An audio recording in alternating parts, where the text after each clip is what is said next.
사랑하며 삽시다.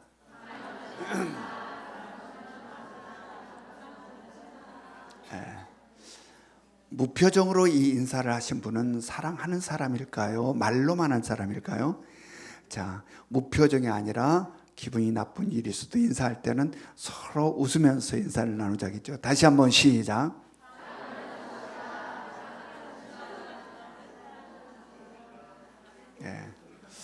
평소에 사랑한단 말을 거의 않고 산 사람들은 이 인사가 굉장히 쑥스러울 것입니다. 그럼에도 불구하고 우리 교회에서 이 사랑함이 묻어나야 된다. 그런 의미에서 다시 한번 사랑하며 삽시다. 시작.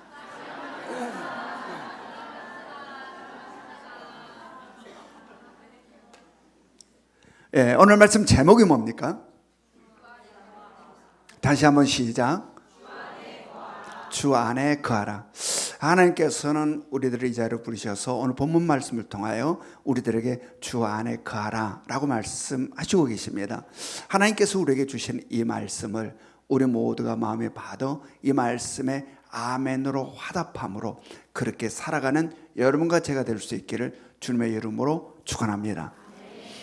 그런데 제 마음속에 걱정이 있습니다. 이렇게 아멘을 했는데 여기에 있기는 있는데 쓸데없는 생각에 매몰되어 한 시간 내내 쓸데없는 생각을 하다가 그냥 집으로 돌아갈 것 같은 사람이 있을 것 같은 걱정.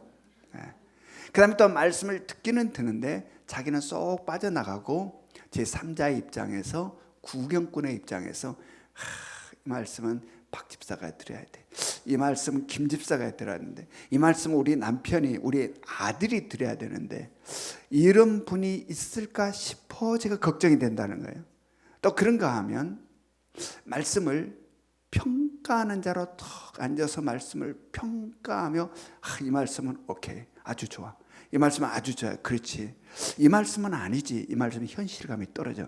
이것은 말은 그렇지만 실제는 이렇게 못 사는 거야 라고 하는 분들이 있을까 하는 걱정. 여러분 이런 분이 실제 있을까요? 없을까요? 이 자리에?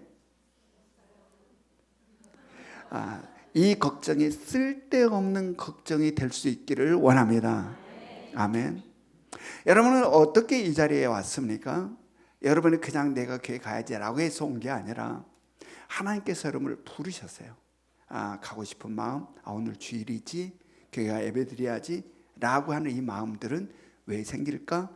하나님께서 우리를 부르셨기 때문에 바로 그런 마음이 우리 가운데 있게 되었고 이 자리에 온 겁니다. 그렇다면 하나님께서 우리를 이 자리로 부르시는 목적이 있을까요? 그냥 쓸데없이 부른 게 아니라 이 자리로 우리를 부르시는 목적. 그래서 우리를 사랑하셔서 우리에게 하고자 하는 말씀이 있어서 부르셨다. 아멘. 우리들이 신앙의 여정에 있어서 우리가 좀 더 아름답게 신앙생활하기를 믿음에 성장하고 자라기를 우리가 아이들 종종 불러서 아들아 라고 해서 이런저런 말을 하잖아요. 그런 것들은 왜 합니까? 우리 아이들이 올곧게 자라기를 멋지게 성장하기를 지금보다는 더 나은 그러한 사람으로 자라기를 원하는 마음에서 아들아 이리 와봐. 네가 이러이러한데 이랬으면 참 더 좋을 것 같아 라는 말씀으로 우리가 아이들을 양육한단 말이에요. 하나님도 마찬가지예요. 우리를 사랑하셔서 우리가 자라기를 원한다. 믿음이 자라고 우리 신앙생활이 성숙되기를 원하셔서 오늘도 하시고자 하는 말씀이 있어 우리를 부르셨다. 그러므로 그 말씀을 들으려 하시기 바랍니다. 아멘. 먼저는 하나님이 나를 이곳으로 부르시면 나에게 하고자 하시는 말씀이 있어서 불렀다. 그 말씀이 무엇일까? 라고 들으려는 마음을 우리가 가져야 된다. 이 마음은요, 이 소리는, 이 하나님의 음성은 내가 제3자의 입장에 서고 구경꾼의 입장에 서면 들린다 안 들린다? 안 들린다. 안 들려. 평가자의 입장에서도 안 들린다라는 이야기입니다. 어떻게 써야 돼요? 주인공으로 써야 돼요. 수많은 성도가 있으나 하나님은 지금 나를 향하신다라는 주인공. 나는 엑스트라가 아니라 지금 이 자리에서 하나님 앞에서 나는 주인공이야 라는 생각으로 이 자리에 있기를 원합니다. 그래서 우리를 다 부르셨으나 우리 학교에 딱 가면 담임쌤이 모레 아침에 출석부를 출석을 보이잖아요. 아무개 막 애들이 떠들면 나 지나갈까봐 이게 쫑긋해가지고 막 듣다가 내 이름 부르면 에 하고 대답하듯이, 바로 오늘 이 자리에 하나님께서 하실 말씀을 주셔서 나를 부르셨는데 그 말씀이 뭘까 집중하여서 들어야 된다. 그럴 때 그 말씀이 들리게 된다. 그리고 또한 우리가 말씀을 들을 때 지식이나 머리로만 들으려면 안 돼. 지식적 호기심이라 머리로만 들으려면 안 된다. 삶으로 말씀을 들으려 해야 된다. 그러므로 오늘 선포되는 말씀 앞에 삶으로 말씀을 대면할 수 있게 합니다. 아멘. 머리에 아는 지식으로 대면하면 안 된다. 저 말씀 내가 알지? 저 말씀 지난번 새벽기도 때 들었는데 저거는 이런 말씀이야 라고 지식으로 말씀을 대면하면 안 되고 내 삶으로 말씀을 대면해야 된다. 그럴 때 말씀이라는 거울 속에 내 삶이 비춰주고 거기에서 내 삶이 여기에 문제가 있구나, 여기가 흐트러져 있구나, 여기가 잘못되어 있구나 라는 것을 발견하게 된다. 그리고 이것을 발견한 속에서 주님 앞에 회개도 있게 되고 자복도 있게 되고 거기에 눈물도 있게 되고 감동도 있게 되고 감격도 있게 된다. 바로 이것이 이 시간 이 자리에서 우리 모두에게 일어날 수 있기를 원합니다. 이것이 변화라는 것. 바로 이런 것을 통하여서 우리에게는 뭐가 발생하느냐? 변화가 발생하고 여기를 통하여서 성숙과 성장이 있게 된다. 여러분, 우리 아이들도 키가 자라길 원하잖아요. 아이들의 지혜가 자라기를 원하잖아요. 똑같아요. 하나님도 우리가 자라기를 원해요. 그것은 변화가 일어남으로 자라고 성숙되게 되는 거죠. 그래서 하나님, 우리를 너무 사랑하시는 우리 하나님은 똑같은 그 모습이 아니라 어제보다는 오늘이 다른 모습으로 쑥쑥쑥 자라기를 원하신다. 그래서 그러기 위해서는 바로 오늘 하나님께서 나를 부르시면 하실 말씀이 있었다. 그 말씀이 뭘까? 이라는 것을 기대, 그리고 지식으로가 아니라 삶으로 그 말씀을 부딪히셔서 우리 삶에 변화가 일어날 수 있기를 원합니다. 우리 교회 성도들, 우리 이 고백 속에 아주 많이 사용되는 단어 중에 하나가 변화라는 거예요. 변화. 우리 예명교회 성도들은 참 크게 감사해요. 예전에 나는 이러이러했고 이러이러했고 이러이러했는데 예명교회를 오고부터 내가 이렇게 변하고 이렇게 변하고 이렇게 변했습니다. 이게 얼마나 감사한 고백인지 몰라요. 이 목사님들과 이야기하다 보면 그런 고민을 많이 해요. 이야기해요. 이 변화에 대한 고민. 우리 성도들 변화 안 됐나요? 우리 장로님 10년이 돼도 똑같아. 하나도 변화가 없다네. 왜 그렇게 변화가 안 되는지, 몇십 년 밑도 똑같은 모습이다. 똑같은 모습이다. 그러면 그 변화되지 않은 성도들의 모습을 바라보며 힘겨워하고 힘들어하는 분들이 있어요. 목사님들이 많아요.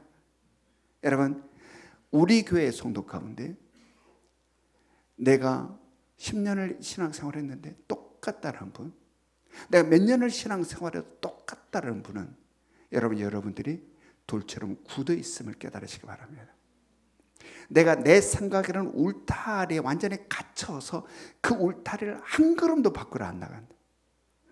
말씀으로 깨뜨려야 되는데 말씀으로 그 울타리를 깨뜨리고 하나님의 말씀으로 날마다 새로움의 지경들을 넓혀가야 되는데 그냥 울타리 그대로 단단하게 치고 그래 이것은 yes, 이것은 no, 그냥 나의 울타리에서 한 걸음도 전진하지 않음으로 말미암아 나에게는 변화를 기대할 수 없는 거죠. 여러분, 내가 변화가 없다면 난 왜 몇 년에 똑같은 모습이지? 라는 생각이 든다면 회개하시기 바랍니다. 하나님, 돌 같은 내 마음을 깨뜨려 주시고 굳어있는 내 마음에 기경시켜 주시사 옥토의 마음이 되게 하시고 말씀이 뿌리를 내려 멋진 열매를 맺어가는 나의 삶이 있게 하여 주시옵소서 라는 그런 간절함이 있기를 원합니다. 그 시간만 흐르면 안 되잖아요. 나도 자라야 되잖아요. 나의 성숙해야 되잖아요. 나도 하나님의 그 아름다운 세계, 영의 세계 속에 깊이 들어가서 하나님의 사랑을 지난날과는 전혀 다른 차원으로 느끼고 하나님의 은혜에 대하여 감격함에 가슴 뛰임이 있고 바로 하나님의 나를 향하는 목마르는 그러한 어떤 갈망들, 소망들이 우리 가운데 솟아나야 되잖아요. 그냥 똑같이 왔다 갔다 하는 굳어있는 나의 삶이 아니라 바로 그러한 성장, 그러한 변화, 그러한 아름다움이 우리 가운데 있어야 되잖아요. 여러분 그러한 거룩한 부담을 느낄 수 있기를 원합니다. 그래서 주시는 말씀들이 나를 변화시키고 내 삶이 바뀌고 내 영의 세계가 새롭게 되고, 그리고 지난 날 알지 못했던 것들이 밀려오매 신선함이 날마다 삶의 세상 모습으로가 아니라 이 영의 세계 속에서 주로 인한 신선함이 우리들의 영혼 가운데 밀려오므로 그로 인한 싱그러움이 우리들의 삶 가운데 가득할 수 있기를 주님의 이름으로 축원합니다. 요한일서 2장 27절 말씀을 같이 읽습니다. 요한일서 2장 27절 같이 읽겠습니다. 시작. 너희는 주께 받은 바 기름 부음이 너희 안에 거하나니 아무도 너희를 가르칠 필요가 없고 오직 그의 기름 부음이 모든 것을 너희에게 가르치며 또 참되고 거짓이 없으니 너희를 가르치신 그대로 주 안에 거하라. 아멘. 자, 여기에서 기름 부음은 무엇을 의미할까요? 이제 기름 부음이 등장하고 있는데 기름 부음은 무엇을 의미할까요? 성령을 의미합니다. 성령. 그래서 주께서 너희에게 성령을 부어 주셨다는 겁니다. 그러므로 너희 안에 뭐가 있다? 성령이 거하시고 계신다. 아멘. 주께서 너희에게 성령을 부어 주셨으니 너희 안에 성령이 거한다라고 말씀합니다. 그렇다면 우리는 어떤가? 우리 안에 성령이 거하심을 믿으십니까? 아멘. 무엇을 통하여서 우리 안에 성령이 거하고 계심을 우리가 확신할 수 있을까요? 알 수 있을까? 무엇을 통하여 내 안에 성령 하나님이 계시구나 라는 것을 알 수 있는 걸까? 자, 우리 고린도전서 12장 3절 한번 봅니다. 고린도전서 12장 3절 같이 읽습니다. 시작. 그러므로 내가 너희에게 알리노니 하나님의 영으로 말하는 자는 누구든지 예수를 저주할 자라 하지 아니하고 또 성령으로 아니하고는 누구든지 예수를 주시라 할 수 없느니라. 여러분, 예수 그리스도를 믿는다는 것, 예수 그리스도가 나의 주인이십니다라고 고백한다는 것은 무엇으로 가능한 것이냐? 성령으로 가능한 것이다. 아멘. 그러므로 내가 진실로 예수 그리스도를 믿고 있고 예수 그리스도를 나의 주라고 내가 고백하고 있다면 내 안에 누가 계시는 증거다? 성령님이 내 안에 계시는 증거다. 자, 그렇다면 그냥 형식적으로 입술로만 나 예수 믿어, 예수님 나 주인이시지 라고 하는 사람들, 그들 안에 성령이 계실까? 분명히 예수님 나의 주라고 고백하면 성령이 있다고 그랬는데 나 믿지, 예수님 나의 주인이셔 라고 형식적으로 그냥 말로만 이렇게 하고 있는 자, 그 안에 성령이 계시는 걸까? 아님을 깨달으시기 바랍니다. 여러분, 진실로 성령의 안에 계셔서 예수 그리스도를 믿고 예수 그리스도가 나의 주라고 고백하는 사람들은 그렇게 살지 못하게 되면 부끄러움을 느끼고 죄송함을 느끼며 주님 앞에 엎드려 잘못을 고백하고 회개하게 된다. 왜냐하면 그 안에 계신 성령이 꾸중을 하고 책망하시기 때문에. 그러므로 이러한 것이 하나도 없다면 바로 그는 예수님께서 마태복음 7장에서 나더러 주여 주여 하는 자마다 다 천국에 들어간 것이 아니라고 하는 사람일 수 있다.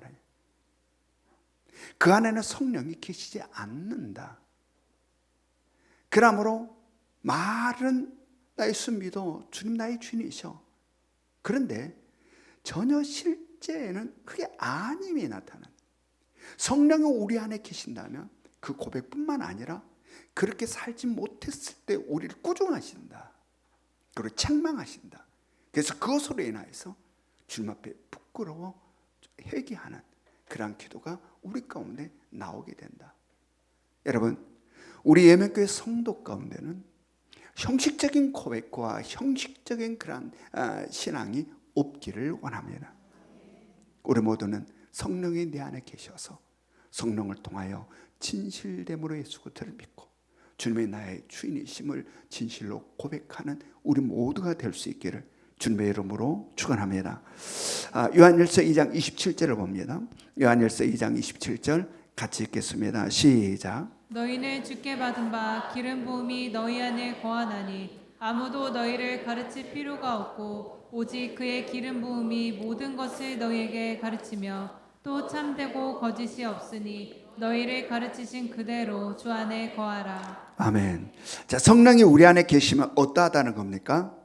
아무도 너희를 가르칠 필요가 없고 오직 그의 기름 부음이 모든 것을 너희에게 가르치신다 라고 말씀하고 있어요.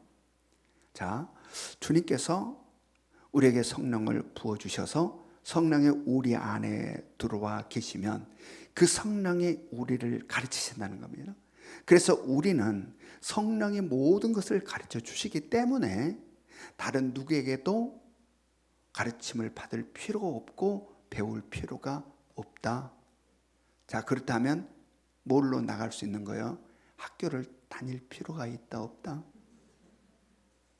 우리 안에 들어와 계신 성령님께서 모든 것을 다 가르치셔서 다른 누구에게 가르침을 받을 필요가 없으니 학교를 갈 필요가 없겠구나. 돈 들이고 힘겹게 학원을 다닐 필요가 없겠구나.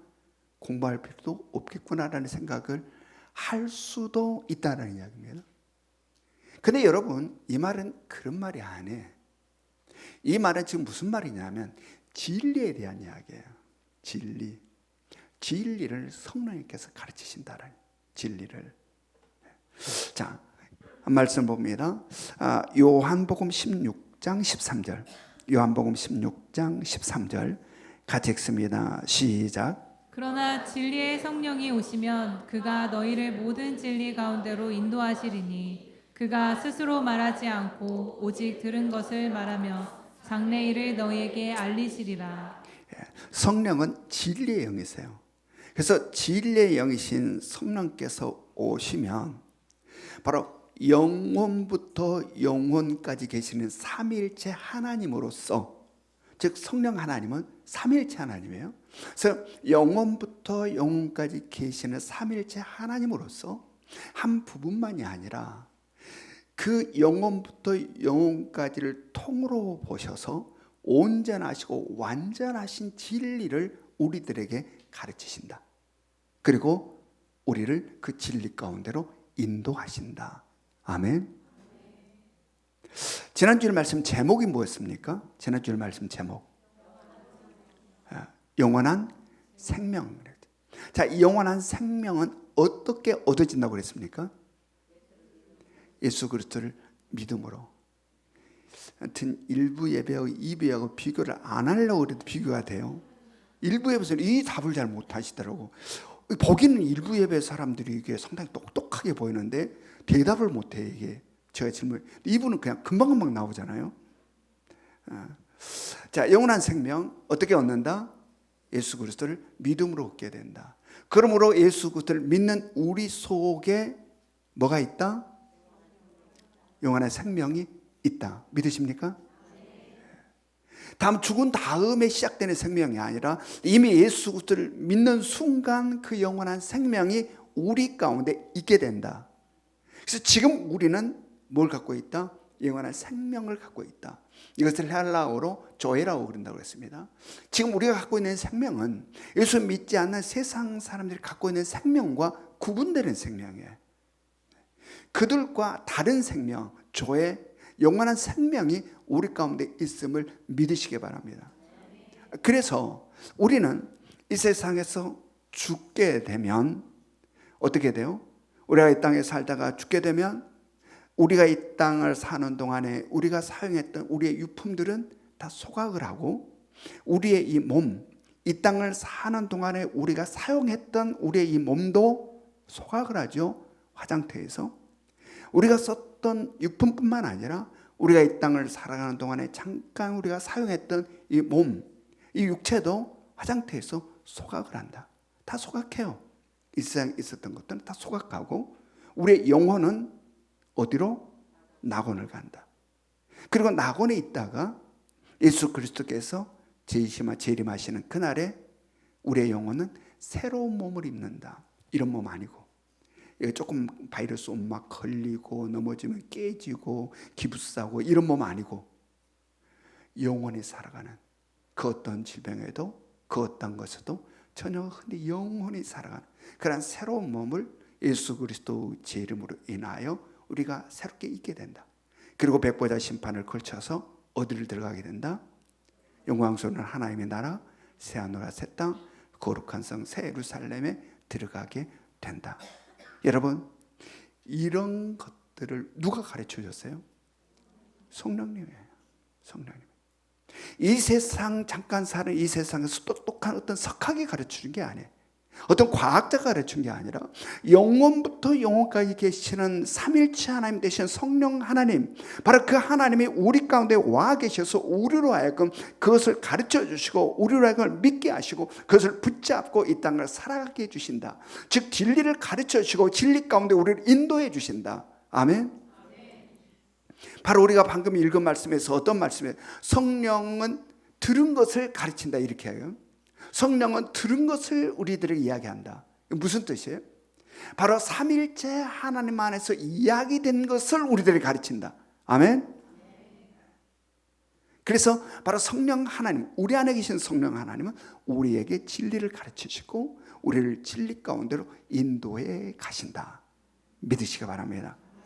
그래서 오늘 말씀에는 뭐라고 이야기하고 있습니까?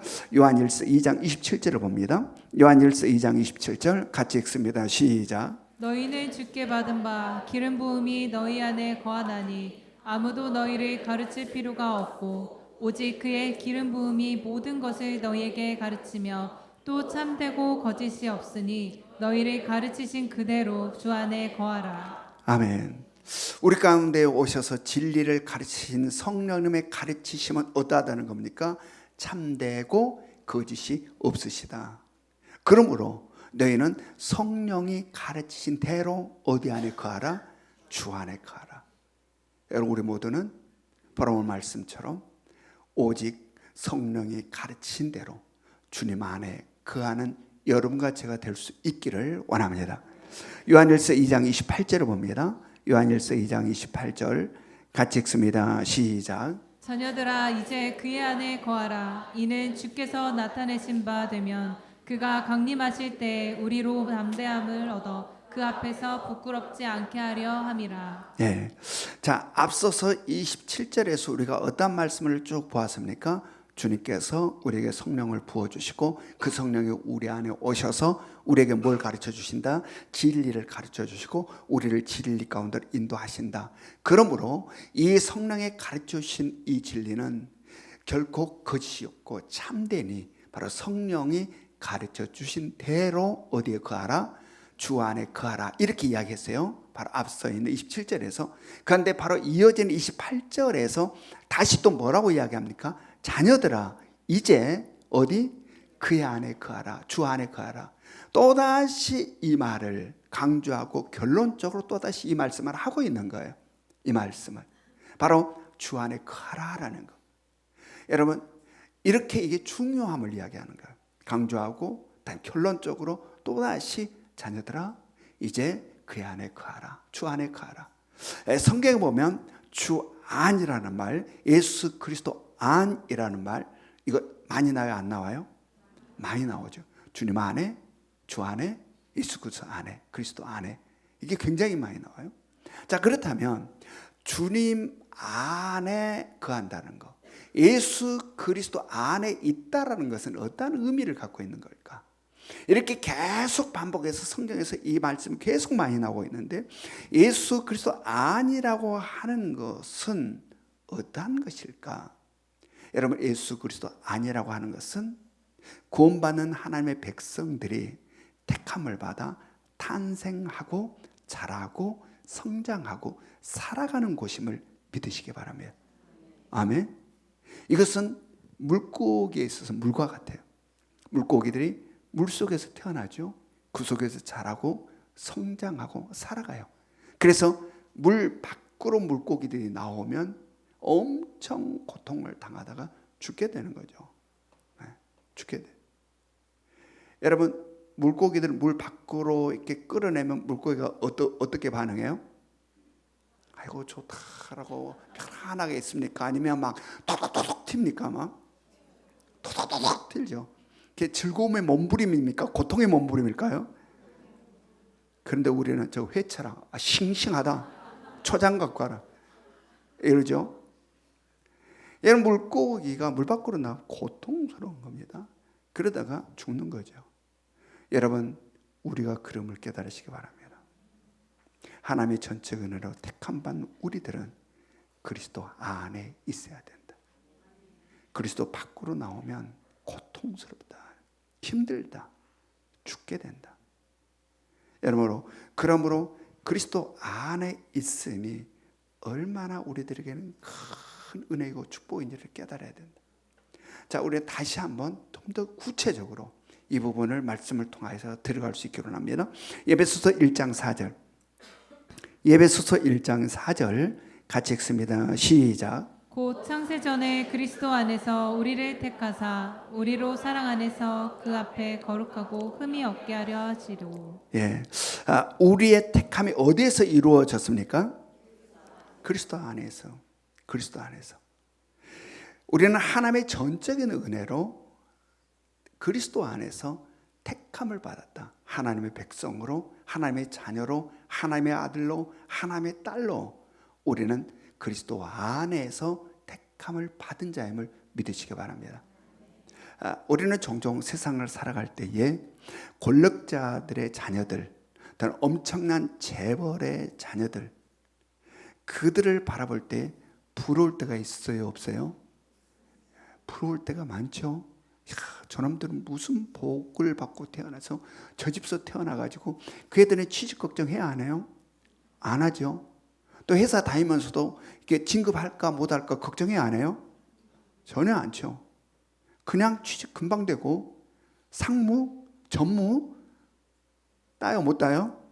올라가는 거죠. 사장까지 올라가는 거죠. 다른 사람들은 죽으란 몸부림치고 막 올라가냐 뭐 내가 잘리냐 어쩌냐 막 이러는데 그 애들은 전혀 걱정 없어요. 취직도 걱정 안 하고 진급될 거 걱정 안 하고. 그래서 부러운 거죠. 이야, 저놈은 무슨 복이 있어서 저기서 태어나가지고 저러냐. 근데 여러분 하나님의 전적인 은혜로 택함을 받아 하나님의 자녀, 하나님의 아들, 하나님의 딸이 된 것은 그들과 비교할 수 없는 축복임을 믿으시기 바랍니다. 우리 중에는 아이고 그래도 재벌 자녀로 태어난 것이 더 좋은 것 같아요 라고 하는 분들은 어떻게 해야 돼요? 그냥 그대로 놔두고 가야 되죠. 언젠가 정신 차려서 돌아올 때에 돌아오라고. 여러분 정말 전능하신 하나님, 존귀하신 하나님, 온 우주 만물을 역사하신 하나님, 그 하나님의 택함을 받아 하나님의 아들과 딸이 되었다는 것. 오늘도 우리 아버지 우리를 사랑하셔서 우리를 이 자리로 부르시고 자라기를, 성장하기를 원하여 또다시 똑같은 것 반복하는, 우리 스스로 우리를 볼 때는 넌 왜 항상 그 모양이냐 라고 한심한 우리들이나 우리 하나님은 변함없는 사랑으로 우리를 그래도 부르시고 그래도 또 부르셔 말씀하시고 또 불러 말씀하시고, 바로 이러한 하나님의 자녀, 우리에게 어떤 것이 아닌 전적인 하나님의 은혜라. 여러분 우리가 바로 그러한 은혜를 받았음을 마음에 새겨서 이 땅을 살아가는데 누구에게도 기죽지 않기를 원합니다. 아멘. 당당함으로 살 수 있어야 된다. 여러분 다윗이 골리앗을 향하여서 전쟁에 나갈 때에 다윗은 뭐 하고 있었어요? 어떤 직업을 갖고 있었어요? 목동이에요. 나이도 어려. 그 목동 조그마한 꼬맹이에요. 군대에 아직 입대도 못한 나이에요. 그런데 골리앗을 향하여서 당당하게 뛰어 달려나가는 거 무엇이다? 여호와 하나님. 여러분 우리에게 그런 믿음이 있기를 원합니다. 나는 하나님의 택한 하나님의 아들이야. 나는 하나님의 택한 하나님의 딸이야. 세상 그 어떤 것에도 기죽지 아니하고 당당함으로 세상을 살아가는 삶이 여러분과 저에게 있기를 원합니다. 고린도후서 5장 17절 말씀 같이 봅니다. 고린도후서 5장 17절 같이 읽습니다. 시작. 그런즉 누구든지 그리스도 안에 있으면 새로운 피조물이라. 이전 것은 지나갔으니 보라 새 것이 되었도다. 예. 우리는 어디에서 새로운 피조물 새 사람이 되고 어디에서 새로운 피조물 새 사람으로 살아간다는 겁니까? 어디에서? 그리스도 예수 안에서. 그리스도 안에서. 여러분, 우리는 지금 우리가 입고 있는 이 몸을 입고 이 땅에 태어났어요. 그래서 이 땅에 태어났는데 이 땅은 어떤 곳이라고 그랬습니까? 어둠의 땅, 죄로 가득한 세상으로 했어요. 그래서 죄 가운데서 역사하고 왕노다 사탄마귀, 공중 권세자만 사탄마귀가 왕노릇하는 곳이 이곳이에요. 근데 우리가 이곳에 이 몸을 입고 태어났어요. 이곳에. 그러나 우리는 어떠한 자다? 택함 받은 자다. 그래서 하나님의 택함 받은 자로서 우리가 이 땅에 몸을 입고 태어났으나 예수 그리스도를 믿어 예수 그리스도 안에 있는 자가 되었다라는 이야기입니다.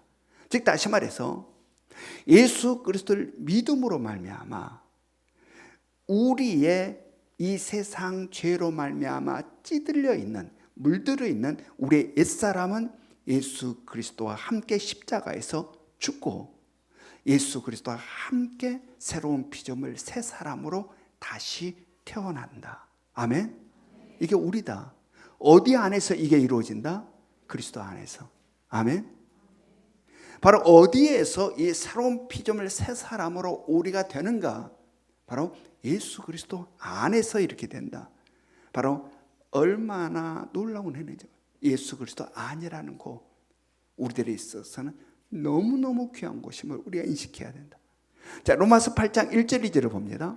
로마서 8장 1절 2절 같이 읽겠습니다. 시작. 그러므로 이제 그리스도 예수 안에 있는 자에게는 결코 정죄함이 없나니 이는 그리스도 예수 안에 있는 생명의 성령의 법이 죄와 사망의 법에서 너를 해방하였음이라. 예. 어디 안에 있는 자에게는 결코 정죄함이 없다는 겁니까? 그리스도 예수 안에 있는 자들에게는 정죄함이 없다. 왜 그럴까요? 예수 그리스도 안에 있는 자에게는 정죄함이 없다고 그랬는데 왜 그랬는가? 바로 그것은 예수 그리스도께서 우리의 죄를 대신 지시고 십자가에서 죄의 값을 대신 지불해 버렸기 때문에 우리는 정죄함이 없게 되는 것이다. 아멘. 데살로니가전서 5장 16절부터 18절을 봅니다. 데살로니가전서 5장 16절부터 18절 우리 같이 읽습니다. 시작. 항상 기뻐하라. 쉬지 말고 기도하라. 범사에 감사하라. 이것이 그리스도 예수 안에서 너희를 향하신 하나님의 뜻이니라. 예. 항상 기뻐하고 쉬지 말고 기도하고 범사에 감사할 수 있는 것은 어디에서 가능하느냐? 예수 그리스도 안에서 가능하다. 예수 그리스도 밖에 있는 자들, 그래서 자기 인생 자기가 책임져 살아가는 사람들은 결코 항상 기뻐함, 범사에 감사 불가능하다. 자기가 자기를 책임져 살아가는 세상 사람들은 항상 기뻐함 불가능한 것이다. 모든 일에 감사 불가능한 것이다. 그러나 그리스도 안에 있는 자들에게는 항상 기뻐하고 쉬지 않고 기도하고 범사에 감사하는 일이 가능하다. 왜 그럴까? 왜 그럴까요? 바로 예수 그리스도 안이라고 하는 것은 하나님의 통치와 다스림이 있는 곳이다. 아멘. 그래서 우리가 하나님의 주권을 온전히 신뢰하고 인정하고 믿으면 우리는 모든 일에 감사할 수 있는 거예요. 아멘. 내 보기는 아닌 것 같아도 하나님의 주권, 하나님 우리를 사랑하시고 우리를 선하고 이끌어 가심을 내가 온전히 믿는 하나님의 주권을 온전히 믿으면 우리는 모든 일이 감사로 고백될 수 있다. 여러분, 이게 그리스도 안에 있는 우리들에게 누려지는 은혜이고 축복이다. 계시록 14장 13절 한번 봅니다. 계시록 14장 13절 같이 읽습니다. 시작. 또 내가 들으니 하늘에서 음성이 나서 이르되 기록하라. 지금 이후로 주 안에서 죽는 자들은 복이 있도다 하시매 성령이 이르시되 그러하다. 그들이 수고를 그치고 쉬리니 이는 그들의 행할 일이 따름이라 하시더라. 예.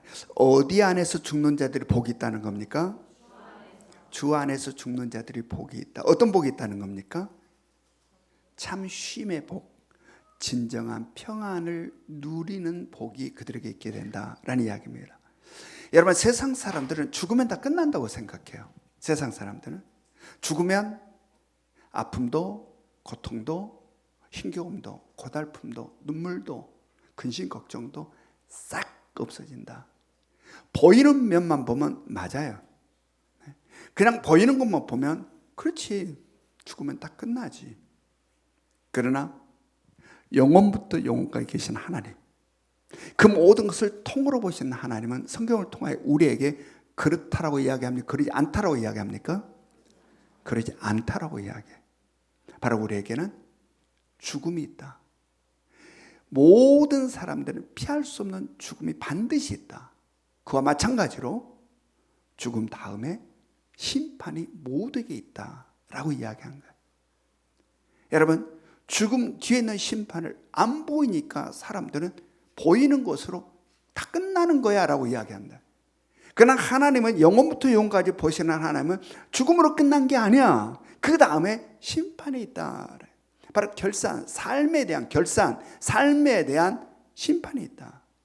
여러분, 이 세상을 우리가 살펴보면 정말 나쁜 사람들 많잖아요.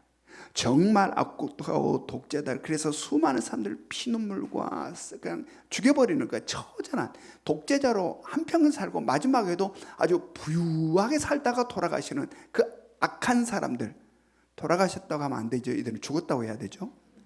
예. 죽은 자들, 또 그런가 하면 너무너무 억울하게 죽은 사람도 있어요. 죽으라게, 너무너무 억울하게. 여러분, 그렇게 죽음으로 다 끝나버린다면,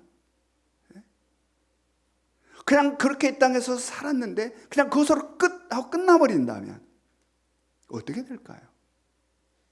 하나님은 그렇게 끝난 게 아니다라고 이야기합니다. 죽음으로 다 끝나버린 게 아니야 라는 이야기입니다. 바로 이 땅의 삶에 대한 심판이 있다. 어떻게 살았는지에 대한 결산이 있다. 여러분, 바로 이것이 하나님께서 우리들에게 가르쳐 주는 거예요.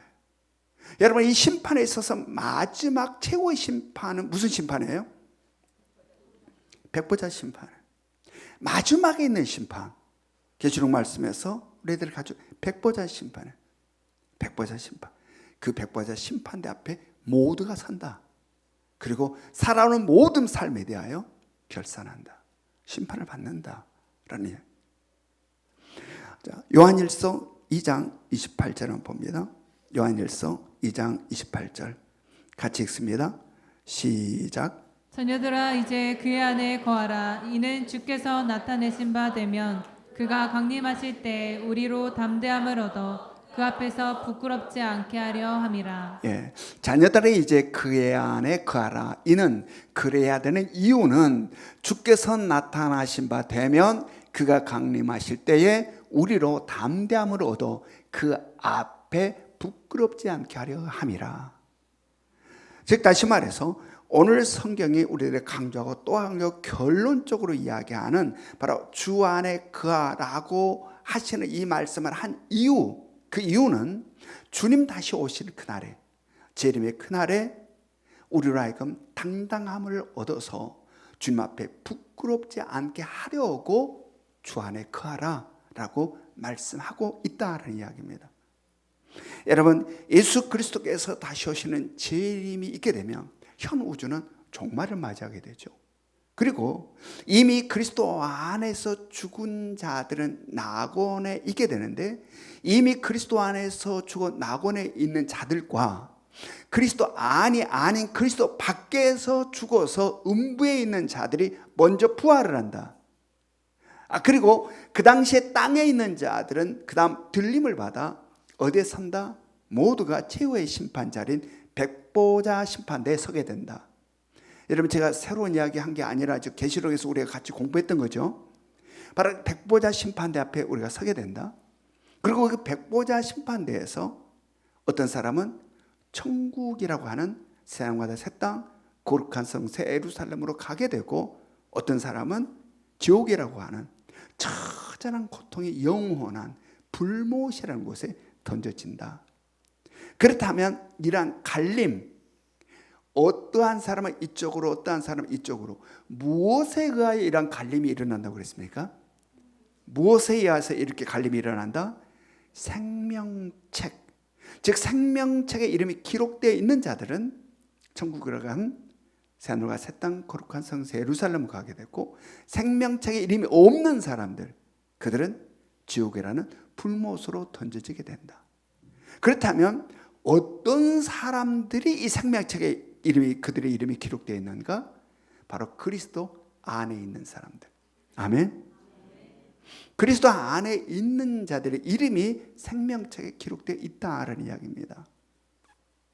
자, 이 백보자 심판대 앞에 서면, 백보자 심판대는 책 두 가지가 있다고 그랬죠.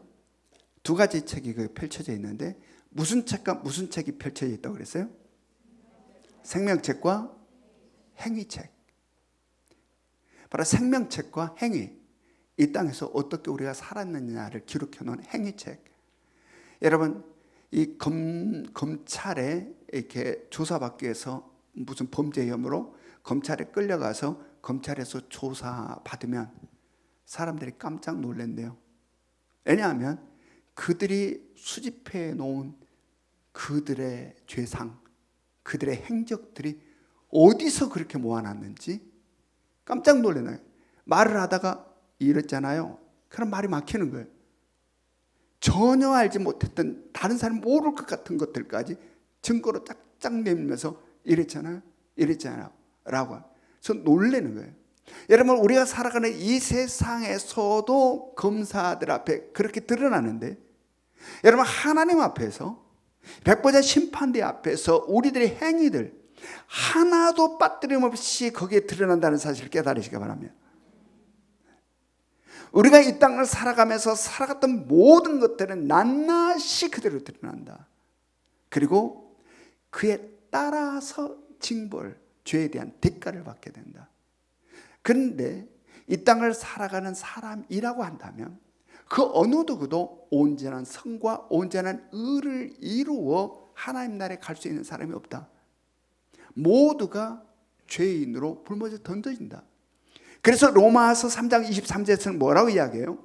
모든 사람이 죄를 범하였으며 하나님의 영광에 이르지 못하더니. 아멘. 우리 모든 사람들은 그 행위책으로는 아무도 하나님 나라에 갈 수 없다. 우리도 마찬가지예요. 마찬가지. 그런데 바로 그들 중에 예수 그리스도께서 그 지은 죄를 대신 죄값을 지불해버린 사람들이 있다. 그 기록된 수많은 죄들을 이미 주님께서 대신 그 죄값을 지불해버린 사람들, 바로 예수 그리스도 안에 있는 사람들 이름은 어디에 기록되어 있다? 생명책에 기록되어 있다. 그로 인하여 우리가 어디를 간다? 바로 영광스러운 하나님의 나라, 새하늘과 새 땅 거룩한 성 새 예루살렘에 들어가게 된다. 아멘. 그래서 오늘 본문 말씀에서 자녀들아 이제 그의 안에 거하라. 주 안에 거하라.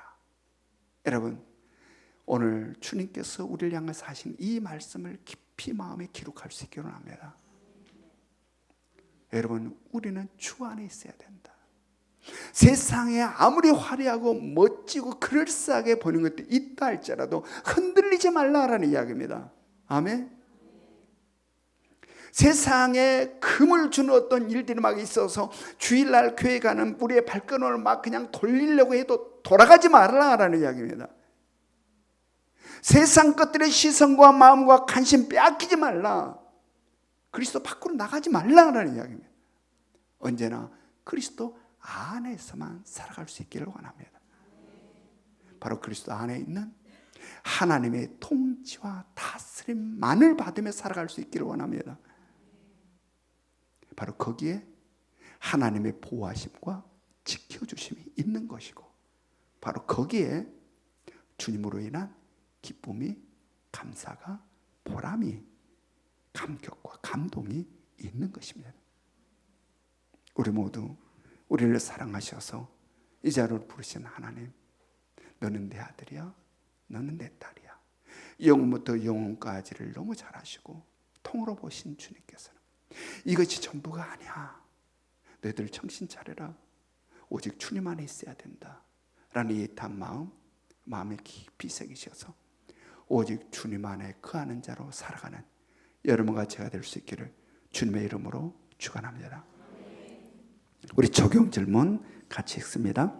적용 질문 1번 시작. 말씀을 들을 때 어떠한 자세로 듣습니까? 지식 3 제3자 구경꾼 주인공. 2번 시작. 내 안에 계시는 성령님께서 나를 가르치고 계심을 어느 정도 경험하며 살아가고 계십니까? 3번 시작. 내가 주 안에 있음을 언제 가장 예민하게 느끼십니까? 지금은 우리 주 예수 그리스도의 은혜와 하나님 아버지의 끝없는 사랑하심과 성령님의 감화감동 역사하심이 하나님의 전적 은혜로 택함을 받아 그리스도 안에서 태어나고 자라고 성장하고 살아가는 우리임을 깨달아 이제는 결코 세상 것 기웃거리지 아니하고 오직 예수 그리스도 안에서 주님 말씀에 순종함으로 주님의 원하신 그 길을 가기를 원하는 이 자리에 있는 우리 모든 성도들 머리 위에 지금으로부터 영원토록 함께 하시기를 간절히 축원하옵나이다. 아멘.